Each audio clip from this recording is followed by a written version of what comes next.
Everyone, I'm Aryan Khatri and I hope you are all doing well.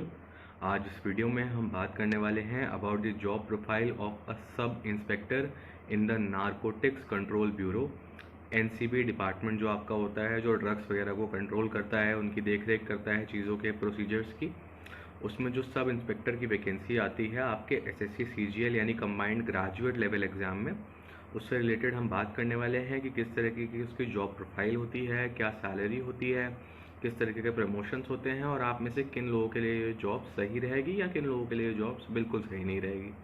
सो इस video को ज़रूर देखें अगर आप इंटरेस्टेड हैं इस जॉब में और अगर आपकी ये one of the dream post है। तो बिना देरी किए शुरुआत करते हैं। देखिए, सबसे पहले मैं बात करूँगा इसके जो कट ऑफ था उसकी। लास्ट ईयर 2023 में इसकी वैकेंसी आई थी। यूजुअली इस जॉब की जो है आपको कम वैकेंसीज़ देखने को मिलती हैं, बहुत ज़्यादा अबंडेंस में आपको वैकेंसीज़ नहीं मिलती हैं देखने को। सो आप स्क्रीन पर देख सकते हैं इस टाइम इसकी लास्ट ईयर यानी कि यूआर में 8 वैकेंसीज़ आई थी, 8 वैकेंसीज़ आई थी और इसका जो कट ऑफ गया था वो 309 मार्क्स गया था आउट ऑफ द 390 मार्क्स जो आपको मेंस में स्कोर करने होते हैं। देन आप अपनी अपनी कैटेगरी का भी चेक कर सकते हैं। अनफॉर्चुनेटली इसमें जो वैकेंसीज़ हैं वो थोड़ी कम आई हैं। आप देख सकते हैं SC ST कैटेगरी में बस एक वैकेंसी आई थी इस वजह से, बट लेट्स होप इस ईयर जो है ज़्यादा वैकेंसीज़ आएँ और आती हैं वैकेंसीज़। ऐसा नहीं है कि आती ही नहीं है और एक ईयर स्किप हो जाता है। लास्ट 2 ईयर्स से हमें देखने को मिल रहा है। आप साथ में 2022 का भी कट ऑफ चेक कर सकते हैं, उसमें भी 3 वैकेंसीज़ थी यूआर की। सो ऑब्वियसली कट ऑफ थोड़ा ज़्यादा हो गया। SC ST के लिए ये कट ऑफ है, तो इसके लिए मेरा जो टारगेट स्कोर आपके लिए रहेगा कि आप ट्राई करो कि अगर आप यूआर कैटेगरी से बिलोंग करते हो तो आप जो स्कोर दिख रहा है उसके अराउंड स्कोर करो, यानी कि 320 के अबव स्कोर करने की कोशिश करो।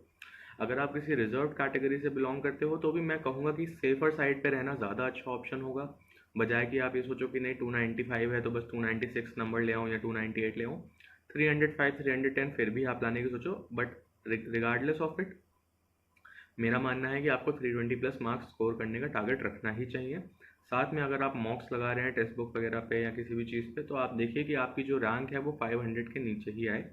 जितने भी कैंडिडेट्स उसमें पार्टिसिपेट करें, अगर आपको यही जॉब करनी है तो आपकी रैंक मैटर करेगी, बिकॉज 500-600 लोग में से 3-4 लोग तो हो ही जाएंगे जो ये जॉब को पिक कर लेंगे, राइट।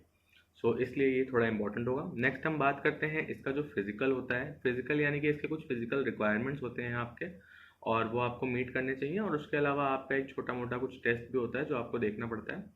तो सबसे पहले आप यहाँ देख सकते हैं नोटिफिकेशन में जैसा दिया हुआ है कि मेल के लिए क्या क्या क्या वो है, स्टैंडर्ड्स हैं। कुछ हाइट का है, कुछ चेस्ट का है, कुछ कुछ रिलैक्सेशन भी है, कुछ जो अलग अलग एरिया से बिलोंग करते हैं उनके लिए। देन फिजिकल टेस्ट है आपका, जो आपके जॉब आप ऑप्ट कर लोगे उसके बाद होगा, यानी वॉकिंग और साइकिलिंग 1 मील की, यानी कि सिर्फ 1600 मीटर की ये वॉक है जो 15 मिनट में करनी है, और 8 किलोमीटर आपको साइकिल करनी है 13 मिनट्स में। देन सिमिलरली अब फीमेल कैंडिडेट्स जो ये वीडियो देख रही हैं वो भी देख सकती हैं कि उनके लिए भी क्या हाइट और वेट का जो है स्टैंडर्ड है एक, एंड उनको भी वॉकिंग एंड साइकिलिंग करनी है। साथ ही मैं ये भी बताना चाहूँगा कि जितने भी कैंडिडेट्स हैं जो फिजिकली डिफरेंटली एबल्ड कैटेगरी से बिलोंग करते हैं, ये पोस्ट उनके लिए सूटेबल नहीं है। आप वैसे अपनी पोस्ट उसमें आगे आप नोटिफिकेशन में चेक कर सकते हो 1 लेग 2 लेग, बट जनरली ये पोस्ट सूटेबल नहीं है बिकॉज इसमें आपको भागा दौड़ का काम बहुत ज़्यादा मिलता है। देन इसके बाद बात करते हैं आपकी जॉब प्रोफाइल की, किस तरीके की आपकी जॉब प्रोफाइल होती है, क्या आपको काम करना होता है। तो सबसे पहले मैं आपको बताना चाहूँगा कि जो एनसीबी या सीबीएन ये है क्या। एक्चुअली ये 2 अलग डिपार्टमेंट्स होते हैं। सीबीएन आपका होता है सेंट्रल ब्यूरो ऑफ नारकोटिक्स, जिसका आपका जो हेडक्वार्टर है वो ग्वालियर यानी एमपी में है।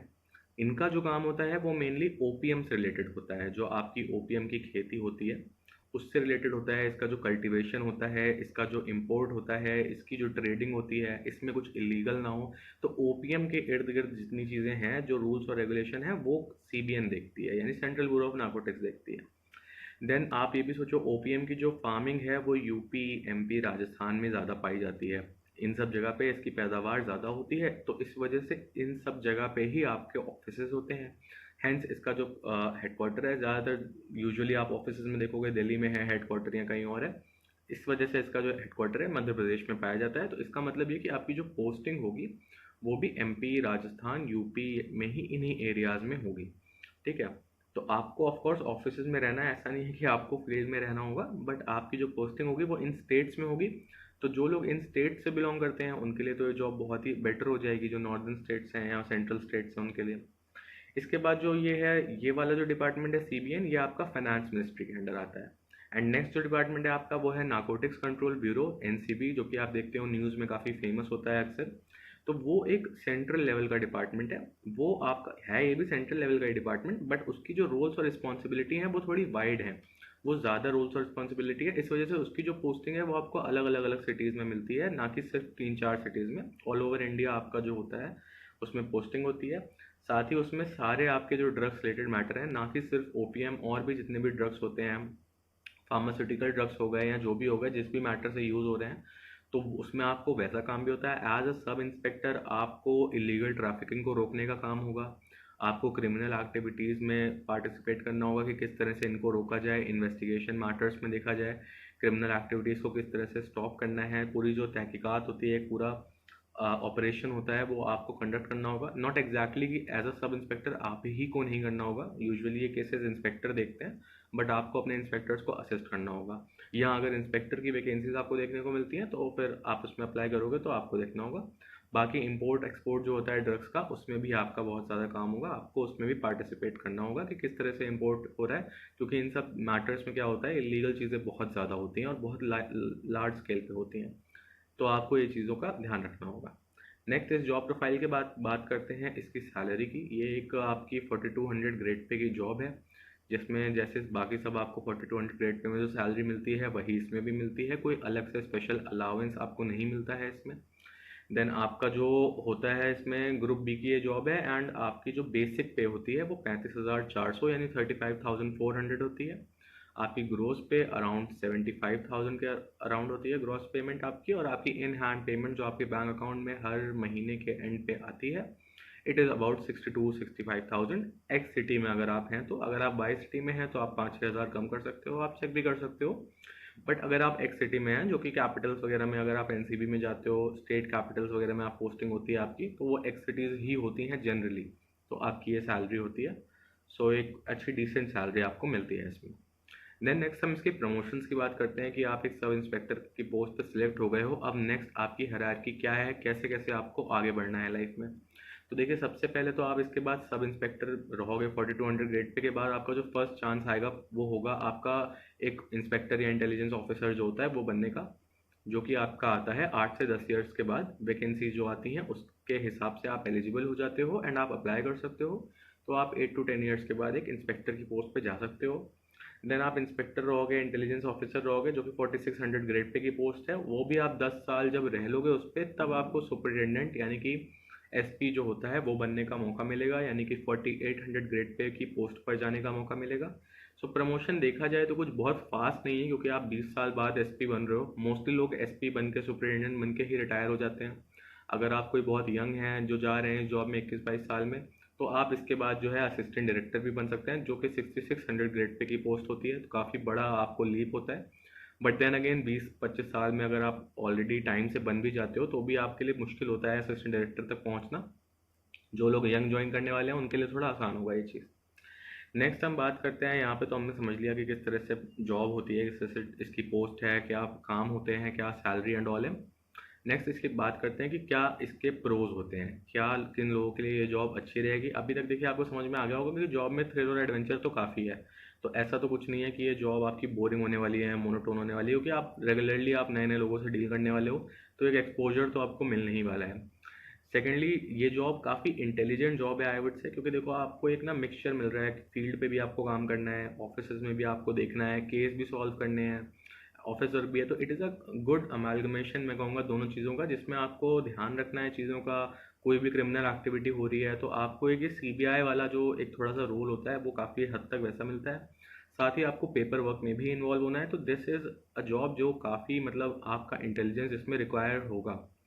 देन इसके बाद मैं कहूँगा कि जो जॉब का नेचर है वो भी काफ़ी डायनेमिक है। आपको एक ही जगह बैठ के एक ही जैसा काम नहीं करना है, अलग अलग चीज़ें करते रहनी है। कभी आपको यहाँ भेजा जा रहा है डेपुटेशन पे, कभी वहाँ भेजा जा रहा है। और केस आपको भी पता है, जैसा कि आप सब जानते हैं कि एक ही जगह का नहीं होता है केस जो होता है। अगर आप उसको सॉल्व करोगे तो कई कई जगह आपको उसमें भी जाना पड़ सकता है। So it has a quite dynamic nature. Then ये एक यूनिफॉर्म जॉब है, इसमें आपको यूनिफॉर्म मिलती है। एंड इसके बाद आपको, बट वो आपको हमेशा नहीं पहननी होती है, आई बिलीव आपको कुछ स्पेशल ओकेजन्स पे पहननी होती है। देन इसके बाद ये जो CBN डिपार्टमेंट ने बताया था, सेंट्रल ब्यूरो ऑफ नारकोटिक्स, वो उनके लिए बहुत अच्छा है जो MP, राजस्थान या यूपी से बिलोंग करते हैं, जो कि ज़्यादातर पॉपुलेशन होती है, ज़्यादातर वीडियो देखने वाले वहीं से होते हैं। सो उनके लिए बहुत बेटर हो सकता है कि अगर आपकी जो पोस्टिंग है आपकी इन स्टेट्स में हो जाती है, इवन आप यूपी से हो, MP में भी हो जाती है, तो आई डोंट थिंक सो कि इतना बड़ा कुछ आपको डिस्टेंस कवर करना पड़ेगा अपने होम से। सो होम पोस्टिंग ना मिल करके भी आपको पास में ही मिल जाएगा, क्योंकि आपको इसमें स्टेट्स वगैरह सेलेक्ट करने का ऑप्शन नहीं होता है, आपको रैंडम एलोकेशन होता है। जिसके बाद इस बात से ही हम आते हैं इसके कॉन्स पर। सबसे पहला कॉन इसका यही है कि इसका जो एलोकेशन होता है वो रैंडमली होता है, कि आपको मिलता नहीं है कि मैं ये स्टेट में जाऊँ या वो स्टेट में जाऊँ, जो एक काफ़ी बड़ा कॉन है। क्योंकि देखिए, अगर आप कहीं पे भी जॉब करने जा रहे हो तो आपको पता ही नहीं है कि अगर आपको सिलेक्ट करने की अगर अपॉर्चुनिटी ही नहीं मिल रही है, तो this is quite a bit of con, जो थोड़ा सा लोगों को बॉदर करता है। देन इसके जो प्रमोशन है, जैसा कि हमने पीछे देखा, वो थोड़े से स्लो होते हैं, थोड़े क्या काफ़ी स्लो होते हैं। अगर 10 साल के बाद आपको आपका पहला प्रमोशन मिल रहा है तो काफ़ी लोग इसमें थोड़ा सा, काफ़ी लोगों के लिए प्रॉब्लमेटिक हो सकता है। देन नेक्स्ट होता है कि वर्कलोड आपका काफ़ी हाई होता है, वर्कलोड आपको कम नहीं मिलेगा, काम आपका बहुत ज़्यादा होगा। जिससे हम इसके एक और कॉन पे आते हैं कि आपका वर्क लाइफ बैलेंस बिगड़ सकता है, साथ ही आपको प्रिपरेशन के लिए कोई टाइम नहीं मिलेगा इसमें। अगर आप इसको ज्वाइन करके सोच रहे हो कि मैं आगे UPSC या स्टेट PCS या किसी चीज़ की प्रेप कर लूँगा, so I am sorry, this job is not for you. आप और जॉब्स चूज़ कर सकते हो ASO टाइप की, जिसमें आपको थोड़ा सा फ्री टाइम मिले, बट इसमें तो आपको बिल्कुल टाइम नहीं मिलेगा बैठने का, तो this is not the case for you. Then lastly, ये जो जॉब है ये कलर ब्लाइंड लोगों के लिए नहीं है। जैसे मैंने पहले बताया, डिफरेंटली एबल्ड के लिए भी ये जॉब नहीं सूटेबल है, एंड उनके नोटिफिकेशन में दिया होता है SSC के कि जितने भी कलर ब्लाइंड हैं उनके लिए भी ये जॉब सूटेबल नहीं। So that was all for this video, जहाँ पे हमने देखा कि एक सब इंस्पेक्टर की जॉब प्रोफाइल क्या होती है CBN में और NCB में। अगर आपको वीडियो अच्छा लगा हो तो लाइक करें, और आपको जिनकी भी जॉब प्रोफाइल्स देखनी हो उनके लिए आप कमेंट करें। We will make job profiles on each and every one of them. कोई भी आपकी क्वेरी हो तो कमेंट करके हमें बताएं, we will reply to each and every one of them. Keep learning, thank you for your precious time, good bye.